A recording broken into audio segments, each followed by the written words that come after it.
Hi there, I'm Mart. We're back for episode 4 of Silo. Episode 4 of Silo focuses on Jules being called to the mayor's office where she learns about Ruth's death. Deputy Marnes believes Ruth has poisoned, possibly targeting him instead, and he's absolutely consumed with grief. Bernard becomes interim mayor and swears in Juliet as sheriff, even though he says to her, "I don't like you, you shouldn't be in this role, I don't want you to be here." Juliet faces a bit of prejudice from some of her staff, and they kind of go out of their way to be unhelpful, but she says, "Look, I'm here now, I'm here to stay, we've got to work together." Jules searches for George Wilkins' files and explores the infamous holding cell 3, which is obviously where Sheriff Holston and his wife were held in the last few episodes. In a series of flashbacks, we find out about Jules' early life.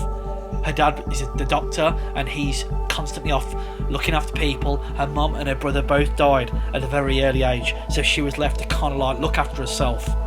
She takes herself down to the engineering department and says, "Look, I want to live here, I feel like I can make things, I want to do something of my life, I don't want to be a doctor." And I think there's going to be something else going on there, because she's really got quite a deep-seated dislike of her own dad.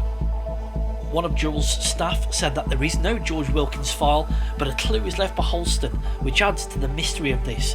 It's almost like there's a bigger thing going on here.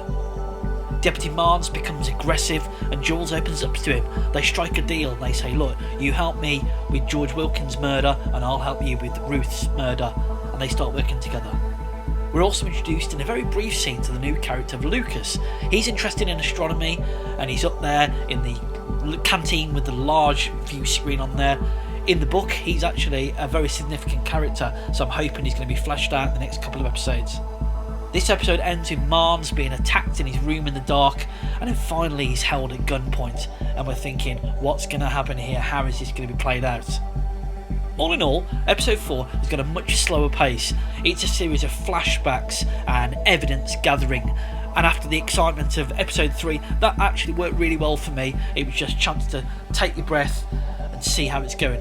Some people could say it's like a filler episode, but for me it's like those breadcrumbs leading us on bit by bit onto the next element of the story, and again this larger conspiracy, what's going on, how is it all working out. Tim Robbins is excellent in this episode and he's really becoming quite a menacing figure. Tone felt to me like it's getting a little darker, and again, fantastic, I absolutely love it. Let me know in the comments, guys, if you love Silo, whether you're finding it a bit dull and it's not for you, or whether you're loving the conspiracy theories going on in this. Me, I absolutely love it, and I'll see you next episode.